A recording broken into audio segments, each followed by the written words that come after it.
Hello students, in this video I will explain you change in quantity demanded and change in demand, or you can say movement along the demand curve and shift in demand.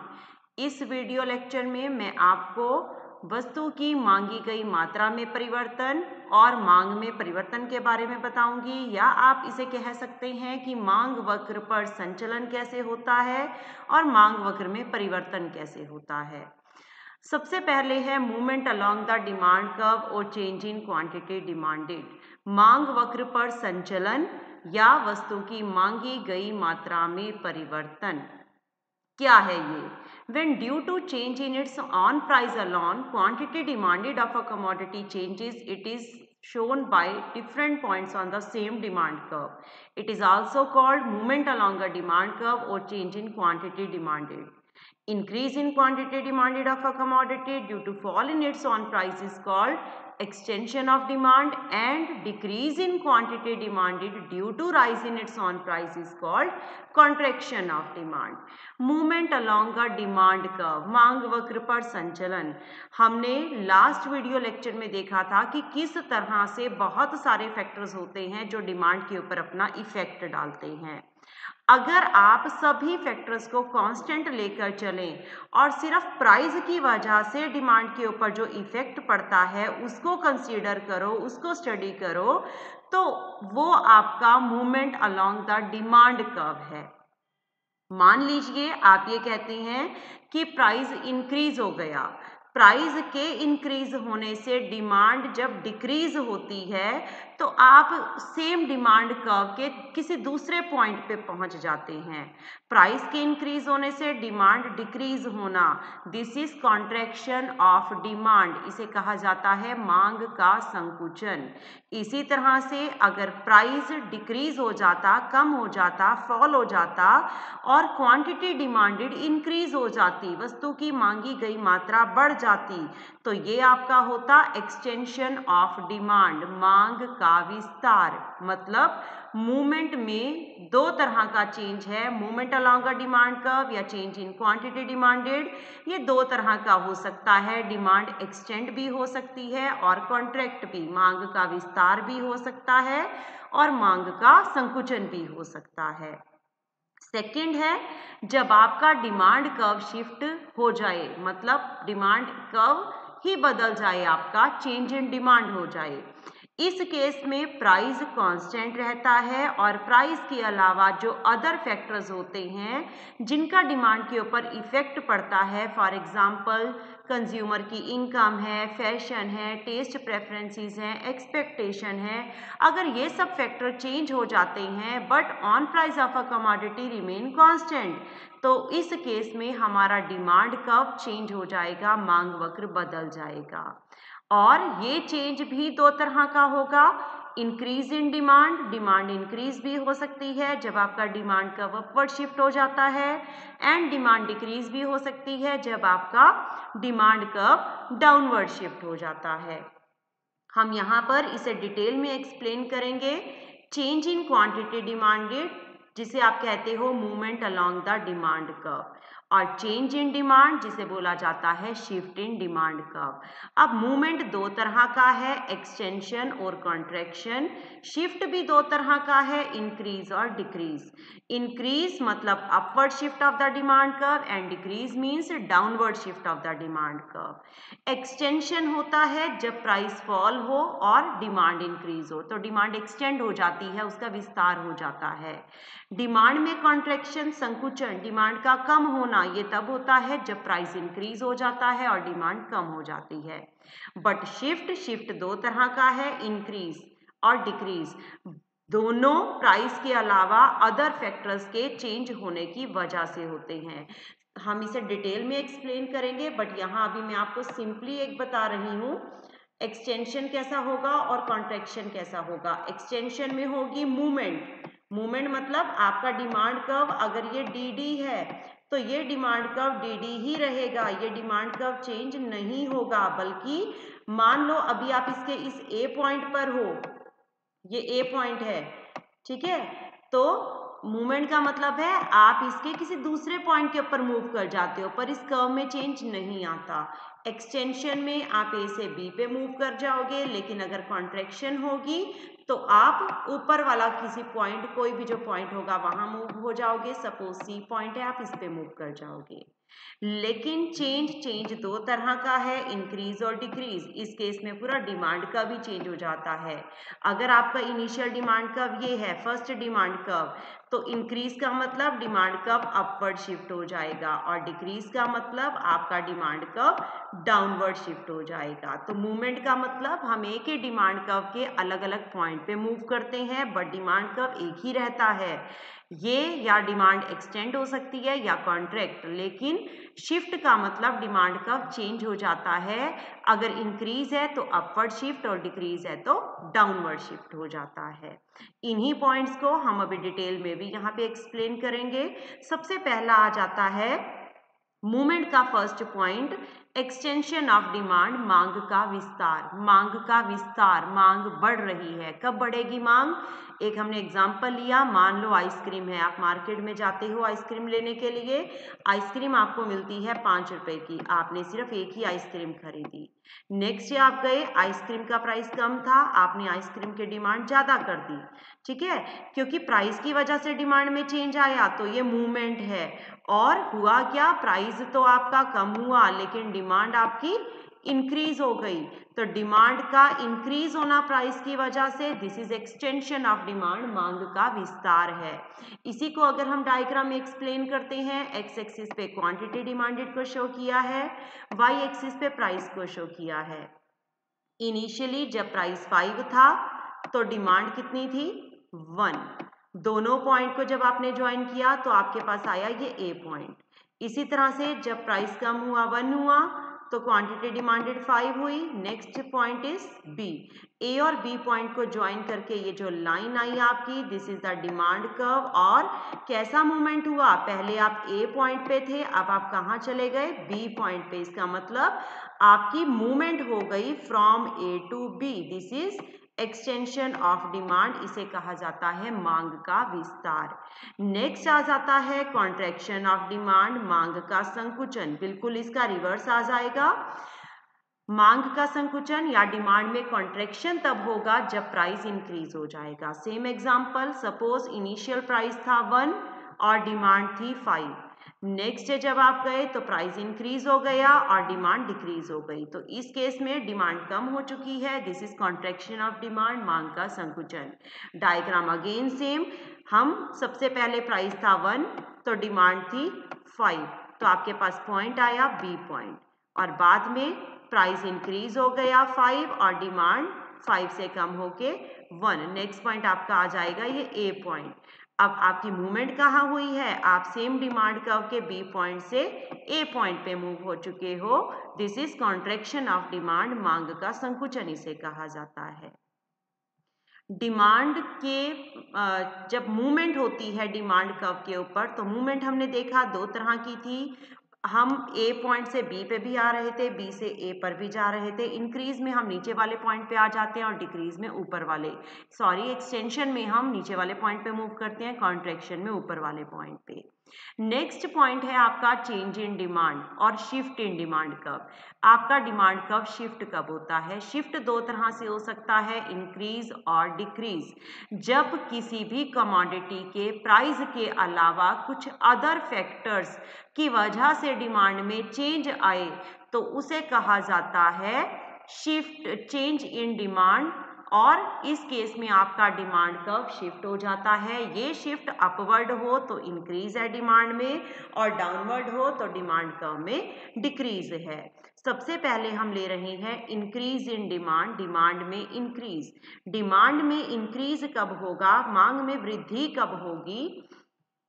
Demand में increase के लिए हमने यहाँ पे हम दो तरह से इसे एक्सप्लेन कर सकते हैं। सबसे पहले हम ले रहे हैं सेम प्राइस मोर डिमांड। जब प्राइस सेम रहे पर डिमांड चेंज हो जाए, इंक्रीज हो जाए। इसका मतलब प्राइस तो सेम है पर डिमांड इंक्रीज क्यों हुई? अदर फैक्टर्स की वजह से, अन्य तत्वों की वजह से जिनका डिमांड के ऊपर इफेक्ट था। सपोज इनिशियली प्राइस 3 था और डिमांड भी 3 थी। प्राइस सेम है 3 लेकिन डिमांड इंक्रीज हो चुकी है। इसका मतलब हो सकता है कंज्यूमर की इनकम इंक्रीज हुई हो, उसके टेस्ट प्रेफरेंस इंक्रीज हुई हो, कोई भी और रीजन हो सकता है, बट प्राइस रीजन नहीं था। ये है आपका इंक्रीज इन डिमांड। हम इसी का सेकेंड हमने लिया मोर प्राइस सेम डिमांड। वैसे क्या होता है, जब भी प्राइस इंक्रीज होता है तो डिमांड कम होनी चाहिए, बट यहाँ पे प्राइस के इंक्रीज होने पर डिमांड कम नहीं हुई, डिक्रीज नहीं हुई।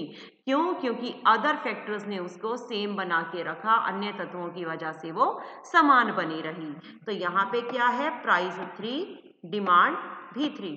जैसे ही प्राइस इंक्रीज हुआ according to law of demand, price के इंक्रीज होने पर डिमांड डिक्रीज होनी चाहिए थी, बट ये डिक्रीज नहीं हुई क्योंकि अदर फैक्टर्स का इसके ऊपर इफेक्ट था। तो प्राइस के अलावा जब अदर फैक्टर्स का डिमांड के ऊपर इफेक्ट पड़ता है तो डिमांड में शिफ्ट आता है।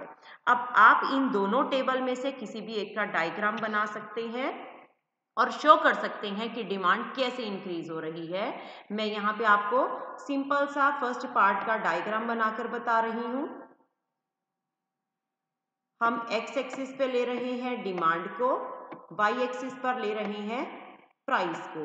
प्राइस हमने 3 लिया है तो हम यहाँ पॉइंट ले लेते हैं 1 2 3 और इधर भी हमारी क्वांटिटी डिमांडेड 4 तक है, 1 2 3 and 4। This is our origin.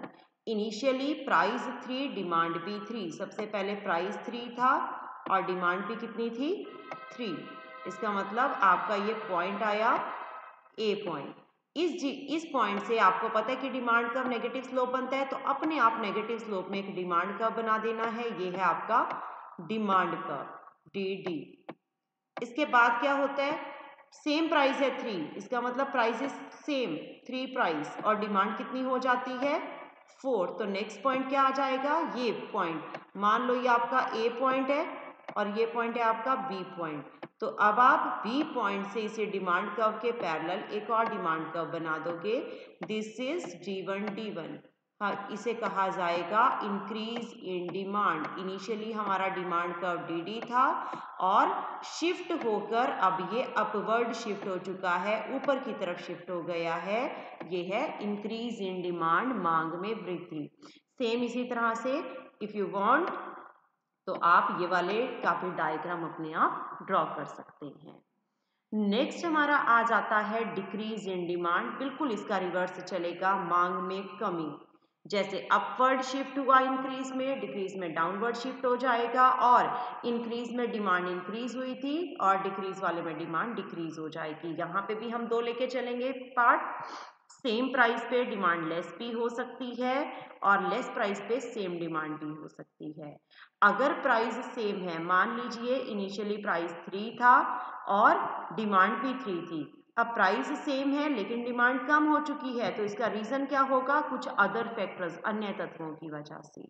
इसी तरह से इसका सेकंड दिया हुआ है कि जब लेस प्राइस है, प्राइस कम हो जाता है, तो प्राइस के कम होने पे डिमांड इंक्रीज होनी चाहिए थी, लेकिन यहाँ पे डिमांड इंक्रीज नहीं हुई बल्कि डिमांड सेम है। तो ये इफेक्ट भी किसका है, अदर फैक्टर्स की वजह से। सेम डायग्राम जैसे हमने इंक्रीज का बनाया उसी तरह से आप इस डिक्रीज का डायग्राम भी ड्रॉ कर सकते हो। हम सिंपली मैं एक बता देती हूँ आपको। हमने 1 2 3 प्राइस वैसे 3 तक ही है, डिमांड 1 2 3। एक्स एक्सिस पे हम डिमांड को शो कर रहे हैं, वाई एक्सिस पर हम ले रहे हैं प्राइस। इनिशियली प्राइस 3 था और डिमांड कितनी थी 3। देन अगेन 3 प्राइस पर डिमांड कितनी हो चुकी है 2। डिमांड 3 पर प्राइस प्राइस 3 पर डिमांड हो चुकी है 2।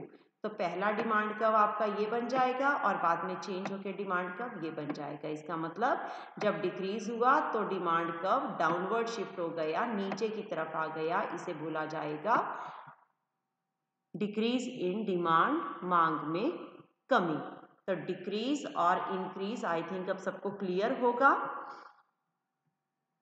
नेक्स्ट है causes of decrease in demand. Demand कम क्यों होती है? डिमांड के कम होने के कई कॉजेज हो सकते हैं। हो सकता है कंज्यूमर की इनकम कम हो गई हो, सब्स्टिट्यूट गुड का प्राइस कम हो गया हो, कॉम्प्लीमेंट्री गुड का प्राइस कम हो जाए, कुछ कंज्यूमर के लिए उस गुड के टेस्ट प्रेफरेंस अच्छे ना हो, फ्यूचर में उसे लग रहा हो कि प्राइस और कम होगा, मैं तब उस कमोडिटी को ले लूँगा, या पॉपुलेशन कम हो जाए तब भी डिमांड कम हो जाती है। ऐसे ही कॉजेज इंक्रीज के हैं। अगर कंज्यूमर की इनकम इंक्रीज होगी, डिमांड इंक्रीज होगी, सब्स्टिट्यूट गुड का प्राइस इंक्रीज होगा, तो सब्स्टिट्यूट गुड की जगह हमारी वाली गुड का प्राइस डिमांड इंक्रीज हो जाएगी, कॉम्प्लीमेंट्री गुड का प्राइस फॉल हो जाए, या कंज्यूमर के टेस्ट प्रेफरेंस जो है उस गुड के लिए फेवरेबली चेंज हो जाएं, फ्यूचर में उसे लगे कि हाँ किसी कमोडिटी की प्राइस इंक्रीज होने वाला है तो एट प्रेजेंट वो उसकी डिमांड इंक्रीज कर दे, या फिर पॉपुलेशन इंक्रीज होने पर भी डिमांड इंक्रीज हो सकती है। Distinction between extension and contraction हमने दोनों कर लिए। एक्सटेंशन में क्या होता है, आपका डिमांड कर्व एक ही रहता है। सपोज आपका डिमांड कर्व ये है डी, एक्सटेंशन में क्या होगा, आप ए पॉइंट से बी पे मूव हो जाओगे, लेकिन इंक्रीज में आपका पूरा डिमांड का भी चेंज हो जाएगा, डिमांड का भी डी से चेंज होकर नया बन जाएगा D1। सिमिलरली जैसे हमने एक्सटेंशन में और इंक्रीज में देखा कि क्या डिफरेंस है, वैसे ही आ जाएगा कॉन्ट्रैक्शन में और डिक्रीज में। कैसा डिफरेंस है, कॉन्ट्रैक्शन और डिक्रीज में भी कैसा डिफरेंस है, कॉन्ट्रैक्शन में हम पॉइंट में हमारे चेंज आ जाता है, डायग्राम में देखना, कॉन्ट्रैक्शन में हम बी पॉइंट से ए पॉइंट की तरफ मूव कर जाएंगे, कॉन्ट्रैक्शन में हम इस पॉइंट से ऊपर वाले पॉइंट की तरफ मूव कर रहे हैं।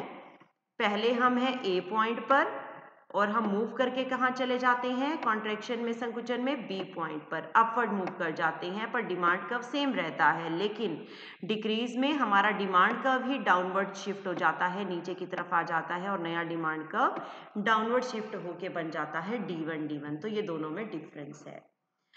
इसके बाद नेक्स्ट छोटा सा एक टॉपिक आ जाता है आपका interconnected demand. Interconnected demand, demand जो एक दूसरे के ऊपर डिपेंड करती है। सबसे पहली है जॉइंट और कॉम्प्लीमेंट्री डिमांड, संयुक्त मांग या पूरक मांग। जब दो गुड्स की डिमांड एक साथ की जाती है तो वो जॉइंट डिमांड है। फॉर एग्जाम्पल अगर आप कार लेते हैं तो आपको पेट्रोल की भी ज़रूरत है, पेन के साथ आपको इंक की ज़रूरत है, तो ये आपकी कॉम्प्लीमेंट्री डिमांड है।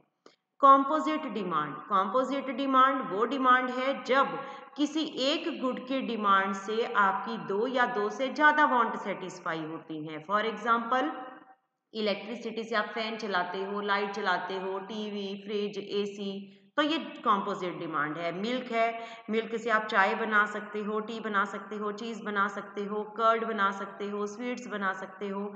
सो जो मिल्क है उसकी डिमांड कैसी है, कॉम्पोजिट डिमांड है। डायरेक्ट और डिराइव्ड डिमांड, जब किसी चीज़ की डिमांड आप डायरेक्ट अपनी कंजम्पशन के लिए करो तो वो डायरेक्ट है। फॉर एग्जांपल आपको प्यास लगी, आपने कोल्ड ड्रिंक खरीदी और पी ली, दिस इज डायरेक्ट डिमांड। लेकिन अगर इनडायरेक्ट के लिए डिमांड हो तो वो डिराइव्ड डिमांड है। जैसे कि आप घर बना रहे हो, अब घर बनाने के लिए, हाउस बनाने के लिए आपको ब्रिक्स की, सीमेंट की, लाइम की, टिम्बर की ज़रूरत है, तो इन गुड्स की डिमांड डिराइव्ड डिमांड है, वो आपकी किसी और ज़रूरत को पूरा करने के लिए आप कर रहे हो। Then competitive demand, substitute good की जो डिमांड होती है वो कॉम्पिटेटिव डिमांड होती है। फॉर एग्जाम्पल पेप्सी और लिम्का, इनके डिमांड कॉम्पिटेटिव डिमांड है। इसमें अगर एक गुड का प्राइस इंक्रीज होता है तो दूसरे गुड की डिमांड इंक्रीज हो जाती है, एक का प्राइस कम होता है तो दूसरे की डिमांड कम हो जाती है ultimately. Thank you so much students.